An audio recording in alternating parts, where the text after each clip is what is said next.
We begin with a developing story out of Vietnam, where the second summit between President Trump and North Korean leader Kim Jong Un has ended earlier than scheduled. A working lunch and joint signing ceremony was scrapped, the president holding what was supposed to be a joint news conference with Kim Jong Un. But the U.S. and North Korea were unable to reach an agreement on a key part of denuclearization.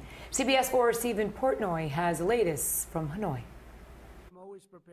I'm never afraid to walk from a deal. President Trump wrapped up his summit with Kim Jong Un earlier than expected. A joint agreement, which the White House press office said would be signed, never materialized. Basically, they wanted the sanctions lifted in their entirety, and we couldn't do that.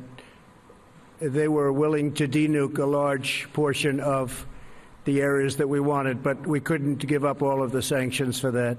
The summit featured extraordinary exchanges between the North Korean dictator and the American press. Kim was asked by one journalist if he's ready to denuclearize. If I'm not willing to do that, I won't be here right now. That's a good answer. Wow, that might be the best answer you've ever heard. Throughout the summit, President Trump has stressed he's in no rush as they try to make the right deal.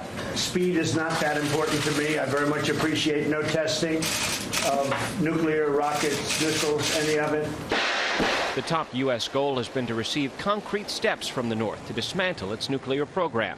North Korea seeks relief from economic sanctions. He has a certain vision, and it's not exactly our vision, but it's a lot closer than it was a year ago.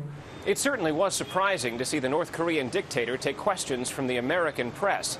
The president at one point admonished reporters to not raise their voices with Chairman Kim. One journalist asked if the North Koreans might be willing to accept a U.S. office in Pyongyang for American diplomats. Both Chairman Kim and President Trump said they'd be open to the idea. Stephen Portnoy, CBS News, Hanoi.